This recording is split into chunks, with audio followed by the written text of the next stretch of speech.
Hello everyone. Today we are going to talk about economic topic which we have discussed already. Today we are going to talk about a very important topic that is foreign trade. So I hope so you know about the foreign trade little bit. The foreign trade is what, like, this is India. Okay. So India has a commercial transaction with the rest of the world. Rest of the world. तो वो transaction कैसे होगा, कितना होता है, उसको कहते हैं foreign trade. Rest of the world मतलब किसी भी कंट्री से, रेस्ट ऑफ द वर्ल्ड मतलब पूरी दुनिया से, इंडिया को छोड़कर जो तभी दुनिया से जो ट्रांजेक्शन होगा वो फॉरेन ट्रेड के अंदर आता है। So India has been important trading nation since ancient time. शुरुआत से ही, हड़प्पा सभ्यता के समय से ही भारत जो है सबसे इम्पोर्टेंट प्लेस रहा है ट्रेडिंग के लिए। However the restrictive policies adopted by the colonial government adversely affected the structure, composition and volume of India's foreign trade। देखो इंडिया में जो क्या है, अंग्रेज जब आए तो शिक्षा पूरी तरह से तबाह हो चुकी थी, और जब शिक्षा पूरी तरह से तबाह हो चुकी थी तो अंग्रेज जो भी पॉलिसी लगा रहे थे उसका जो विरोध करना है वो ज़्यादातर लोगों के लिए मुश्किल था, क्योंकि शिक्षा आपको ताकत देती है गलतियों को खोजने की और उन्हें सुधार के ऑप्शन उपलब्ध कराने की। तो यहाँ पे जब अंग्रेज जो भी स्ट्रक्चर लेके आ रहे थे, जो भी पॉलिसी बना रहे थे, उसमें इंडिया के लोगों को पता नहीं चल रहा था कि ये फ़ायदे की चीज़ है या घाटे की चीज़ है। और जब आपको पता ना हो कि फ़ायदा है कि घाटा है तो निश्चित रूप से घाटा होता है। ठीक है। तो जैसे आज के समय में भी अगर आप देखो तो भारत की जो जनसंख्या है वो इलिटरेट है तो लिटरेट, लेकिन इलिटरेट है क्यों है मैं आपको बताता हूँ। वर्ल्ड में लिटरेसी का मतलब है कि लिखना पढ़ना आता है और साथ में अंडरस्टैंड करना भी। ठीक है। और भारत में जो लिटरेसी रेट का जो मतलब है वो इन दो ही चीज़ों से है, अंडरस्टैंडिंग को लिया ही नहीं गया है। मतलब समझ में आए ना आए, लेकिन अगर उसको पढ़ना आता है और लिखना आता है तो पढ़ा लिखा है, मतलब लिटरेट है। तो अब भारत में जितनी जनसंख्या लिटरेसी रेट की बात हम बात करें, लिटरेट है, उनको पढ़ना आता है लिखना आता है, लेकिन समझना आता है नहीं आता, ये बात अलग है। तो अब भारत में भी अगर मान लो कोई पॉलिसी बनती है तो भारत की जनसंख्या को ज़्यादातर समझ नहीं आता कि क्या हो रहा है। तो जनसंख्या को पता ही नहीं है कि क्या बजट होता है, क्या एक्सपेंडिचर होता है, क्या रिसीट होती है, कैसे सरकार टैक्स लेती है और किस पर्पज़ से टैक्स लेती है। गवर्नमेंट जो भी कुछ करती है उसकी 90% चीज़ों के बारे में जनता को नहीं पता। मतलब पढ़े लिखे लोगों को पता है लेकिन अनपढ़ लोगों को नहीं पता। लेकिन हमारे देश में जो है लोकतंत्र है, तो जो जनता मानेगी वो सही होगा। अब पढ़े लिखे जो कहेंगे वो सही होगा ये ज़रूरी नहीं है, क्योंकि population of the number of the people are very in high quantity of the people who are not so educated. So they take decision based on those all people कि भाई वो क्या कहेंगे। सरकार भी फिर उनके ही कंफर्ट को देखकर ही डिसीजन लेती है। तो अनपढ़ लोगों का एक ही कंफर्ट होता है कि भाई उनको बस शुरुआत में अच्छी अच्छी बातें बता दो कि भाई आसान आसान चीज़ें क्या है, बाद में फिर वो उस चीज़ को बाद में समझ में आता है तो अच्छा नहीं था बुरा था। मतलब पढ़े लिखे लोग क्या है, 10 दिमाग होते हैं उनके पास। अनपढ़ लोगों के पास खुद का अपना दिमाग होता है, वो भी अनपढ़ दिमाग। और पढ़े लिखे लोगों के पास क्या है कि 10 दिमाग होता है, और 10 दिमाग भी पढ़े लिखों का होता है। अनपढ़ों का दिमाग नहीं रखते अपने पास वो 10 पढ़े लिखे लोगों का दिमाग पढ़ते हैं, रखते हैं कि भाई एक किताब पढ़ी, एक व्यक्ति का दिमाग आ गया, दूसरी किताब पढ़ी, दूसरे व्यक्ति का दिमाग आ गया, तीसरी किताब पढ़ी, तीसरे व्यक्ति का। तो 3-4 दिमाग का इस्तेमाल करके वो किसी डिसीजन को लेते हैं। और अनपढ़ व्यक्ति के पास अपना ही दिमाग होता है, और वो दिमाग भी पढ़ा लिखा नहीं होता है ना। तो ठीक वैसा ही हाल था पहले भी, पहले बल्कि ज़्यादा बदतर था, क्योंकि अंग्रेज़ों ने पूरी तरह से दिमाग को पूरा अपंग बना रखा था लोगों के, है ना। उनको शिक्षा नहीं मिल रही थी। तो अंग्रेज़ों ने ये भी सोचा कि भाई इनको शिक्षा दी जाए, तो वो एजुकेशन पॉलिसी भी लेके आए, लेकिन वो उतनी ही लेके आए जिससे कि इंडिया के लोग अंग्रेज़ों को अच्छा समझे, मतलब अंग्रेज़ों से आगे ना बढ़ जाए। और यही हाल चाइना के साथ भी था। चाइना के जितने भी लोग हैं पढ़ने के लिए अमेरिका गए, वो पढ़ लिख के आए, फिर चाइना को डेवलप किया। चाइना की डेवलपमेंट में सबसे ज़्यादा बड़ा हाथ जो है वो है चाइना के लोगों का विदेश जाके पढ़ना। और विदेश जाके पढ़ने के बाद वो वहीं सेटल नहीं हो गए, वो वापस आए चाइना और अपने देश में उन्होंने स्टार्टअप किया, या उसके देश की सरकार ने उस चीज़ का माहौल भी बनाया कि भाई अपने देश में आके ही काम करें। इंडिया में जो लोग बाहर जाते हैं वो भारत काम ही आते हैं, मतलब 100 जाते हैं तो 2 ही आते हैं, 98 वहीं बस जाते हैं। उसका कारण कुछ भी हो सकता है, उसको बाद जानने के लिए 10 दिमाग चाहिए। तो 10 दिमाग में जैसे कि कारण इंफ्रास्ट्रक्चर हो सकता है, कारण हमारी पॉलिसी हो सकती है, कारण हमारा मतलब कि कंफर्ट जोन हो सकता है कि भाई हम कितना इंटेलिजेंट डिमांड का मतलब इंटेलिजेंट माइंड्स को कंफर्ट जोन देते हैं। जहाँ पे इंटेलिजेंट माइंड्स को कंफर्ट जोन मिलेगा, वो इंटेलिजेंट माइंड उसी कंट्री का हो जाएगा। अब अमेरिका जो है इस चीज़ को समझता था कि भाई दुनिया के सबसे इंटेलिजेंट लोगों को बुलाता है, आप उनकी वेबसाइट हैक कर लो, वो आपको खुद आके हेलीकॉप्टर से लेके जाएंगे। ठीक है, वो आपको खुद आके लेके जाएंगे, खुद जॉब देंगे। अब यहाँ पे आप वेबसाइट हैक कर लो, यहाँ पे आपको जेल में डाल देंगे। मतलब उसका दिमाग इस्तेमाल ना किया जाए, उसको सही तरीके से गाइड ना किया जाए, हमारे यहाँ उसको बुरा कह देंगे, तू चोर चोर है, तूने वेबसाइट हैक करी है, सरकारी वेबसाइट हैक करी है, कैसे हिम्मत हुई तेरी, और उसको जेल में डाल देंगे गुनाहगार बना के। अमेरिका में अगर ऐसा हो जाए तो उस व्यक्ति को साथ में ले लेते हैं। हाँ, मतलब कि ऐसे कई केस आपको सुनने में मिले होंगे, और ये सच बात भी है। भारत के जो जितने भी लोग इंटेलिजेंट है वो अमेरिका में है। बस मतलब कि भारत के सबसे इंटेलिजेंट लोग अमेरिका में हैं, जो मतलब कि साइंटिस्ट हैं, एस्ट्रोनॉट है ना। तो मतलब ये, तो यहाँ पे समझने की चीज़ ये है कि अब अंग्रेज़ों के टाइम पे भारत की स्थिति क्या थी, फॉरेन पॉलिसी क्या थी। देखो भारत जो है ना, पहली बात तो कि अंग्रेज़ों ने चाल चली कि भाई इनका जो हैंडीक्राफ्ट बिजनेस है, हैंडीक्राफ्ट जो इनका इंफ्रास्ट्रक्चर है उसको तोड़ दो। अब एक बात आओ, जब मशीनों से बने हुए पत्तल लोगे तुम, और एक हाथ से बना हुआ पत्तल है, तो पत्तल होता है। मशीन से बनाओ या हाथ से बनाओ, सामने वाले को तो उसमें खाना खाना है, उसे क्या फ़र्क पड़ता है कि ये पत्तल हाथ से बना है या ये पत्तल मशीन से बना है, उसको तो खाना खाना है ना। और दूसरी चीज़ ये देखनी है कि सस्ता क्या है। तो भाई इंडिया में जब मशीनीकरण के द्वारा जो वस्तु बनी हुई थी उसकी डिमांड पूरी बढ़ गई, क्योंकि वो ज़्यादा साफ़ सुथरी कटिंग के साथ बनती थी, ज़्यादा साफ़ सुथरा उसका मतलब कि क्या कहते हैं डिज़ाइन होता था या क्वालिटी होती थी, बढ़िया होता था घटिया होता था, वो तो हमारा अपना पर्सपेक्टिव है कि हम अपनी वस्तु को बढ़िया बताएंगे ही बताएंगे। हालांकि थी भी, लेकिन मशीनों से तुलना कैसे कर सकते हैं। एक हेलमेट हमने हाथ से बनाया है, एक हेलमेट मशीन द्वारा बना है, तो किस हेलमेट में ज़्यादा फिनिशिंग होगी, मशीन वाले में होगी, सस्ता भी होगा। तो अंग्रेज़ों ने जब मशीन का आविष्कार किया, तो मशीन के आविष्कार से पूरी दुनिया में राज किया। कैसे किया मैं आपको बताता हूँ। मशीन का आविष्कार की वजह से ही आप ये समझ लो कि सबसे ज़्यादा देश की प्रगति निर्धारित होती है। जिस कंट्री में जिस मशीन का आविष्कार होता है उस कंट्री के योगदान में सबसे बड़ा। अब मैं आपको एक एग्जांपल देता हूँ कि अमेरिका की 70% जीडीपी का श्रेय थॉमस एडिसन को दिया जाता है। उन्होंने इतने आविष्कार किए जिसकी वजह से पूरी दुनिया भर का पैसा अमेरिका आ गया। बल्ब बनाया, दुनिया खरीदेगी बल्ब, मतलब कि जितनी भी इन्वेंशन करेगा उसका। तो अमेरिका ने ये बात जान लिया कि ताकतवर बनने के लिए इन्वेंशन करना ज़रूरी है। एटॉमिक बम भी उन्होंने बनाया, ठीक है, और क्या नाम है, बहुत सारी चीज़ें उन्होंने बनाई। तो इन्वेंशन जो कंट्री जिसकी ताकत समझ जाती है वो कंट्री को कोई पीछे नहीं पछाड़ सकता, क्योंकि जैसे आप पीछे पछाड़ने की कोशिश करोगे वो नई इन्वेंशन कर देगी, फिर आप पीछे हो जाओगे, है ना। तो ये बात है। अब क्या है, अमेरिका को पछाड़ सकता है तो केवल एक ही पछाड़ सकता है, चाइना। चाइना ने क्या कर लिया, चाइना ने अमेरिकन से सीख के अमेरिकन को पछाड़ने की तैयारी कर ली है।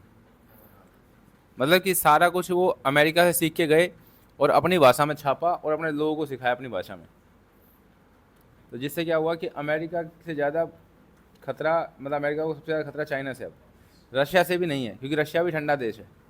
अब एक तरह से रशिया भी इतना इतना उससे कम वो नहीं करेगा। रशिया ने डर का माहौल बना रखा है, लेकिन टेक्नोलॉजी में देखा जाए तो चाइना बहुत आगे निकल रहा है, और रशिया चाइना का सपोर्ट चाहता है, क्योंकि चाइना जो है अमेरिका के दुश्मन है एक तरह से देखा जाए तो। वो कैपिटलिस्ट है, वो पूरा सोशलिस्ट है, ठीक है।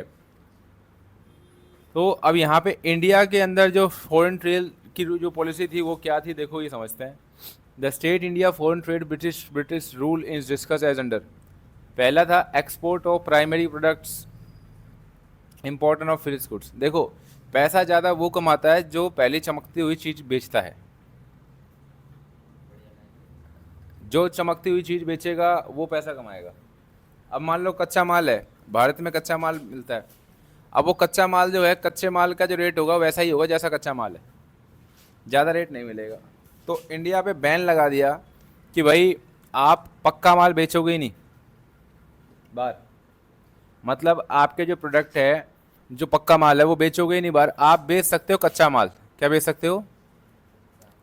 तो जब आप ये देखते हो कि आपके जो प्रोडक्ट जो पूरी दुनिया में पहले प्रचलित थे और जो डॉलर में पैसा आता था, जो दूसरी कंट्रीज़ की करेंसी में पैसा आता था, अब वो पैसा आना कम हो गया, क्योंकि अंग्रेजों ने ऐसी पॉलिसी लागू कर दी कि आप एक्सपोर्ट करोगे तो केवल कच्चे माल को करोगे, क्योंकि कच्चे माल के एक्सपोर्ट करने पे हम आपसे टैक्स नहीं लेंगे। लेकिन जैसे ही आप पक्के माल पे एक्सपोर्ट करोगे तो हम आपसे टैक्स लेंगे। तो एक इंसान जो लेमैन व्यक्ति है, वो व्यक्ति क्या करेगा, वो व्यक्ति तो उस माल को ही एक्सपोर्ट करेगा जिस पर टैक्स नहीं है। और दूसरी बात क्या, कच्चा माल को पक्का बनाने में मेहनत लगती है। अब वो कच्चा ही बेच सकते हैं तो कच्चा ही बेच दो। तो पक्के माल पे 10 रुपये बचते थे, कच्चे माल पे 2 रुपये बचेंगे, कोई नहीं 2 रुपये कमा लेंगे 10 की जगह। हमारे देश में तो तुम्हें पता ही है कि रोजी रोटी के लिए चलते हैं हम, जिसमें मिल जाए उसके बाद राजा हो जाते हैं, उसके उससे बड़े सपने नहीं होते। आजकल क्या है कि लोग फ़ॉरेन किताबें पढ़ रहे हैं, तो लोग स्टार्टअप कर रहे हैं, लोग बिजनेसमैन बन रहे हैं फिजिक्स वाला या जितने बड़े बड़े ये बाहर की विदेशी किताबें पढ़ पढ़ के अपना दिमाग बढ़ा रहे हैं। अगर हम इसी मानसिकता से रहे कि भाई जैसे इंडियंस रहते हैं, तो इनको तो रोटी कपड़ा मकान बस बस इतना ही काफ़ी है। और दुनिया जो है वो अपना एसेट बिल्डिंग में लगी रहती है, 10 चीज़ों में लगी रहती है, तो वो उसका अलग फ़र्क है। तो यहाँ पे बताया export of primary products and import of finish goods. तो अब ये बताओ, उन्होंने 2 चीज़ें करी। क्या करी कि भाई अगर आप फिनिश गुड्स बेचोगे तो उस पर टैक्स लगेगा, क्या लगेगा, और अगर आप फिनिश गुड्स मंगाओगे तो टैक्स नहीं लगेगा। देखो कितने तगड़ी चाल चली अंग्रेजों ने। अंग्रेज जो है ना किसी के नहीं होते, ठीक है, ये अपने घर वालों के भी नहीं होते। हकीकत तो ये है, ये खुद अपने माँ बाप को छोड़ के चले जाते हैं। समझ में आ रही बात मैं क्या कह रहा हूँ, अंग्रेज किसी के नहीं होते। लेकिन आप इस बात को ये समझो कि अगर देश में अमेरिका में बनी या लंदन में बनी कोई भी चीज़ बिना टैक्स के लाई जाएगी, और इंडिया में जो चीज़ बन रही है वो हाथों से बन रही है और उसको सपोर्ट भी नहीं है इतना, और उसकी क्वालिटी भी इतनी बढ़िया मैच नहीं कर रही कि भाई वो मशीन से बनी हुई चीज़ों को कंपेयर कर सके, तो ये क्या सरवाइव कर पाएगी? क्या ये सरवाइव कर पाएगी? मान लो सब यूट्यूब पे पढ़ा रहे हैं और मैं वाइट बोर्ड पे पढ़ा रहा हूँ, क्या मैं सरवाइव कर पाऊँगा? है, लोग यूट्यूब से मुझसे बढ़िया सीख लेते हैं, मैं वही पुराने तरीके से पढ़ा रहा हूँ, तो क्या मैं सरवाइव कर पाऊँगा? नहीं कर पाऊँगा। ठीक है, ऐसा ही हुआ इंडियन मार्केट के साथ भी। ये पुराने तौर तरीके ही अपनाते रहे, हाथों से ही वस्तु बनाते रहे, और हाथों के हुनर को ही सबसे ज़रूरी हुनर समझने लगे, ठीक है। और वहाँ अंग्रेज़ों ने क्या किया, टैक्स फ्री कर दिया, जिससे वो सामान इंडिया में आके महंगा नहीं हुआ, बल्कि इंडिया के प्रोडक्ट से भी सस्ता हो गया। जैसे चाइना कर रहा है वैसे अंग्रेज कर रहे थे। चाइना अपनी वस्तु को सस्ते में बेच रहा है इंडिया में, इंडिया की वस्तु महंगी है, तो नुकसान इंडिया के व्यापारी को होगा, और जो बचना चाहते हैं उनको चाइना के प्रोडक्ट्स पे डिपेंडेंट होना पड़ जाएगा। तो ऐसा ही है, आज जितने भी व्यापारी है चाइना के प्रोडक्ट की वजह से जिंदा है, अदरवाइज इंडिया के प्रोडक्ट तो कोई क्यों खरीदेगा? उसके 2-3 कारण हैं। पहला कि इंडिया के प्रोडक्ट थोड़े महंगे होते हैं, दूसरा वैरायटी नहीं होती, ठीक है, और तीसरा इंडिया के जो प्रोडक्ट है उसके साथ प्रॉब्लम ये है कि फिनिशिंग जो क्वालिटी है उस पर हम ध्यान नहीं देते। और सही बताऊं तो बात, इंडिया के प्रोडक्ट ही कितने हैं, गिने चुने प्रोडक्ट है, तो समस्या बहुत सारी है। अब एक एक बात जो समझने की है वो ये है कि यहाँ पे जो अंग्रेजों के समय पहला जो कारण है वो ये मैंने आपको समझा दिया, exporter of primary product and importer of finished goods. India became the exporter of primary product like raw silk, raw cotton, wool, sugar, Indigo, jute, ये सारे प्रोडक्ट के नाम हैं। आप देख लेना, फोटो देख लोगे ज़्यादा आसानी से समझ जाओगे। And important finish consumer product like cotton, silk and woollen clothes, capital goods like light machinery produced in British industry, ये सारे बाहर से आते थे। आपको पता है कि अंग्रेज अपने आप को महान दिखाने के लिए मेकअप करके आते थे। अंग्रेज अपने आप को महान दिखाने के लिए मेकअप करके आते थे, जो उनकी महिलाएं थी वो मेकअप करती थी ताकि वो जो इंडिया से ज़्यादा अच्छे दिखे। और हमारे इंडिया के जो टाटा, जो हीरा है हमारे देश का, उसने प्रधानमंत्री से बोला कि हमारे देश में भी मेकअप प्रणाली शुरू होनी चाहिए है। और उन्होंने लक्ष्मी माता के नाम से इंस्पायर होकर एक ब्रांड स्टार्ट किया, लैक्मे। ठीक है। और लैक्मे ब्रांड के थ्रू भारत में पहली बार भारतीय सौंदर्य के सामान बनाना शुरू किए गए। हालांकि भारत की महिलाएं पहले मेकअप नहीं करती थी, लेकिन जब से अंग्रेज आए तो मेकअप करने के थोड़ा सा इंस्पिरेशन मिल गई और सोचा कि हम मेकअप कैसे करें। मेकअप के सामान सौंदर्य उस समय बहुत महंगे आते थे, लंदन से आते थे, तो हर महिलाएं नहीं कर पाती थी। तो भारत की महिलाओं को सौंदर्य के सामान उपलब्ध कराने के लिए लैक्मे कंपनी का प्रारंभ हुआ। अब यहाँ पे ज़्यादातर लोग ये समझते हैं लैक्मे फॉरेन ब्रांड है। लैक्मे लैक्मे शब्द निकला है लक्ष्मी से। तो ये मैंने किताबों में पढ़ा है, और कहाँ पढ़ूंगा मैं, कौन सा वहाँ जमाने में था मैं। ऐसे ही बहुत सारी चीज़ें हमें पता नहीं है, जान के जितना अच्छा लगा, जानोगे तो और अच्छा लगेगा। Monopoly control, British rule. अब देखो, सरकार का ही पूरा का पूरा कंट्रोल आ गया। British government maintain a monopoly control over India's export and import. आधे से ज़्यादा India foreign trade was restricted to Britain. Britain पे रोक दिया कि ब्रिटेन में नहीं बिकेंगी, कहीं बेचो। और while rest allowed with few other countries like China, canal, Sri Lanka जिसे हम कहते हैं सिलोन सिलोन सिलोन कहते हैं इसको, एंड पर्सिया, ईरान। इन्हीं कंट्री को बेचने की अनुमति थी। जिस कंट्री के पास पैसा है उस कंट्री को तो बेचने की अनुमति थी ही नहीं, क्योंकि उस कंट्री से तो खुद अपने सामान बेचते थे। तो जब इंडिया के सामान अगर बढ़िया होंगे, कॉम्पिटिटर बन जाएंगे, तो उनके सामान के नुकसान हो जाएगा। तो वो ऐसा चाहते नहीं थे। The opening of a Suez canal in 1869 served as direct route of the ship operating between India and Britain. Suez canal बनाई गई। कनाल क्या होती है? समुंदर के जैसा ही एक एरिया बनाया जाता है एक देश को दूसरे देश से जोड़ने के लिए, और वो ज़मीन के बीच में से होता है। मतलब खुदाई करके वहाँ पानी डाला जाता है समुद्र का, और वो पानी से ही एक देश से दूसरे देश का संपर्क बनाया जाता है। उसी पानी के ऊपर शिप्स चल के जाते हैं, जो शॉर्टकट रास्ता पड़ जाता है, वरना कई कंट्री घूम के जाना पड़ेगा, जिसमें कई महीनों का सफ़र। तो श्वेत कनाल बनाया गया, ठीक है, इंडिया एंड ब्रिटेन के बीच में। अब drain of Indian wealth during British rule, ये तीसरा एक जो ट्रेड था, बिजनेस। देखो अंडर द ब्रिटिश, देखो भारत की हिस्ट्री में क्या है, भारत को लूटा गया है। भारत को लूटा गया है, और क्यों लूटा गया है उसका सबसे बड़ा कारण है कि हमारे भारतीय लोग जो है शिक्षा को केवल पूजनीय मानते हैं, ग्रहणीय नहीं मानते। हम पढ़ते कम है, पूछते ज़्यादा है, जिसकी वजह से क्या है कि और लोग पढ़ पढ़ के हमसे ज़्यादा समझदार हो जाते हैं और हमारे से ही सारा चीज़ छीन के ले जाते हैं। मतलब अगर हम पढ़ना ज़रूरी समझे, पढ़ना ही सच में पूजा है। एक पेड़ की पूजा कैसे करोगे? टीका लगा के हैं, या उस पेड़ को बचाकर, पानी डालकर, उसकी सेवा करके? असली पूजा का मतलब यही है कि आप उस चीज़ को वैसे पोषण दो जैसे उसको पोषण लगे। आई बात समझ में? लेकिन हमारे क्या है कि देश में क्या है, ये दिखावा ज़्यादा चलता है कि हम टीका लगाएंगे पेड़ को और उसके माला चढ़ा देंगे और पूजा हो गई, और पेड़ काट रहे फिर। मतलब ये चीज़ गलत है। अगर पेड़ कट रहा है तो उसके खिलाफ बोलो, उसके खिलाफ एटलीस्ट कुछ तो स्टेप लो, है ना? तो ये सब चीज़ गलत है।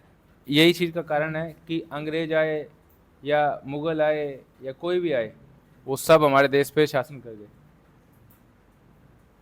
हमारा देश स्वर्ग था, इसलिए पूरी दुनिया आती थी, हाँ, और यहाँ आके रहती थी। जिस समय पे भारत बहुत अमीर था, उस समय पे अंग्रेजों के पास कपड़े नहीं थे पहनने के लिए, अंग्रेज पत्ते उड़ते थे। उस समय भारत के पास कपड़ा था, भारत बहुत समृद्ध देश था। लेकिन अंग्रेजों के पास एक चीज़ क्या थी कि अंग्रेजों का कोई इतिहास नहीं है, तो वो इतिहास को देखते भी नहीं है। भारत के पास जो उसकी सबसे बड़ी ताकत थी, वही कमजोरी बनती जा रही है, भारत का इतिहास। हमारे यहाँ इतिहास इतना उज्जवल था कि हम ये सोचते हैं जो कुछ बेस्ट हो सकता था वो हो चुका है। हम ये थे, हम वो थे, हम वे थे, इस पे हम ज़्यादा स्टडी करते हैं बजाय इसके कि हम क्या बन सकते हैं।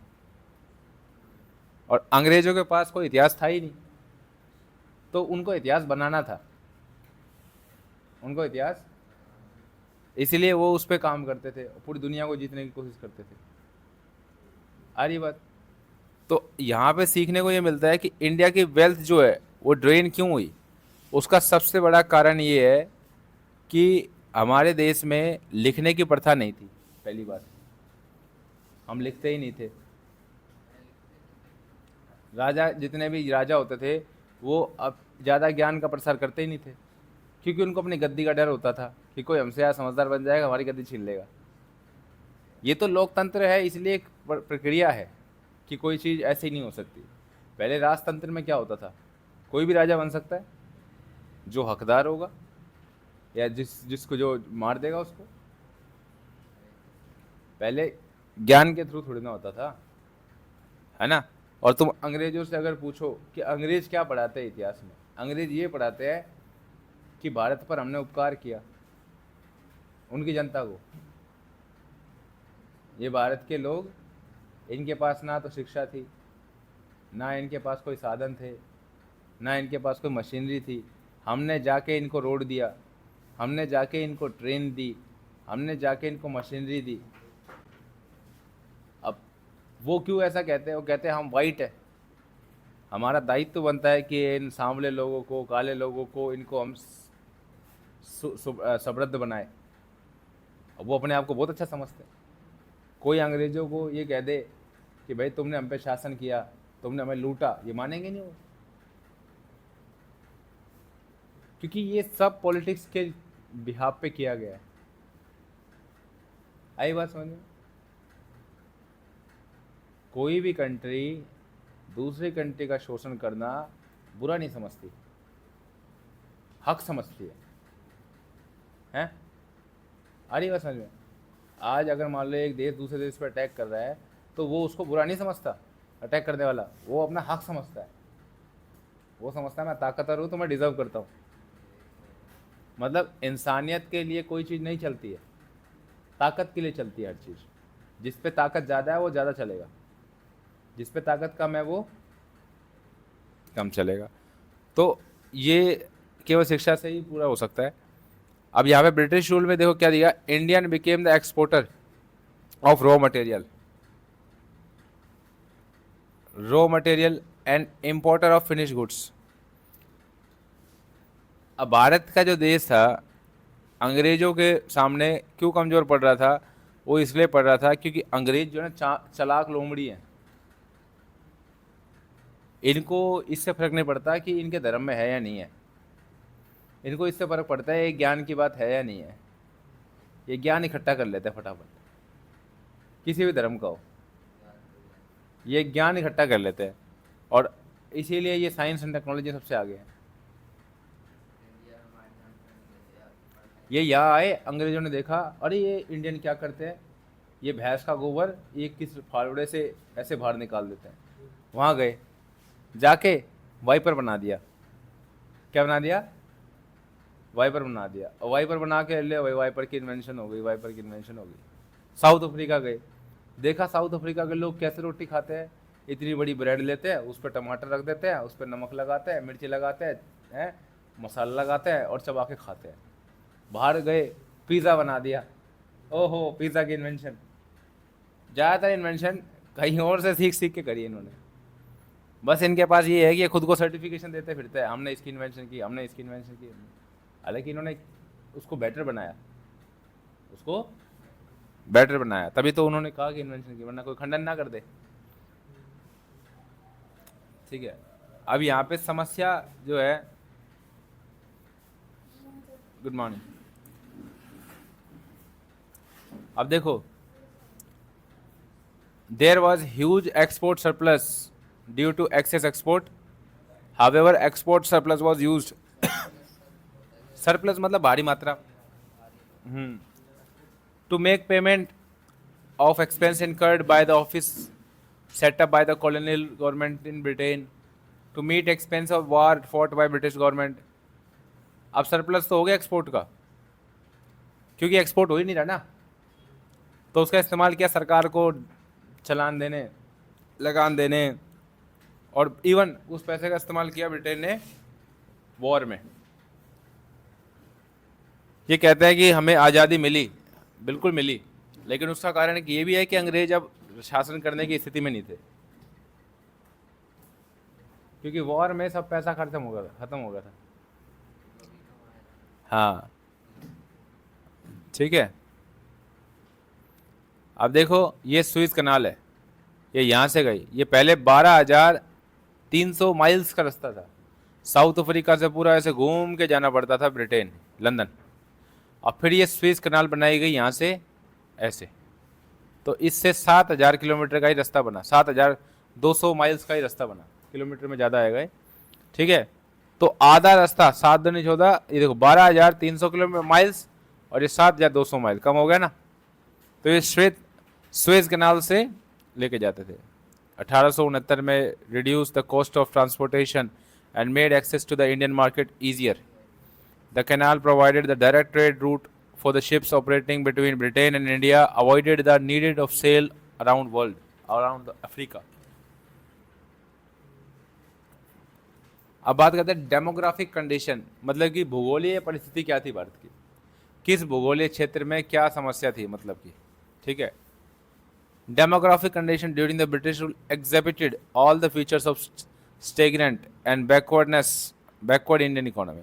पहला, द फर्स्ट ऑफिशियल सेंसस, पहली जनसंख्या गणना, ये बताती है the first official census was conducted in 1881 through the suffering from the certain limitation census reveal unevenness in India population growth. बताया कि जनसंख्या बढ़ गई है, ठीक है। द ग्रेट डिवाइड भी इसमें ही है, the year of great divide. India was the first stage of demographic transition, the second stage of transition begins in 1921। So the year 1920 is described as the year of Great Divide, ठीक है।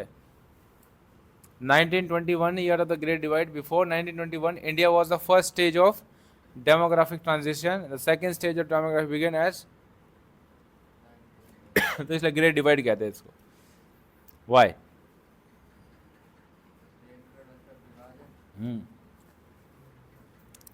तो ये पढ़ लेना इसके बारे में, अगली क्लास में हम बात करेंगे इसके बारे में डिटेल में। आज के लिए इतना ही, बहुत सारी बातें कर ली, चर्चा कर ली। Okay, thank you.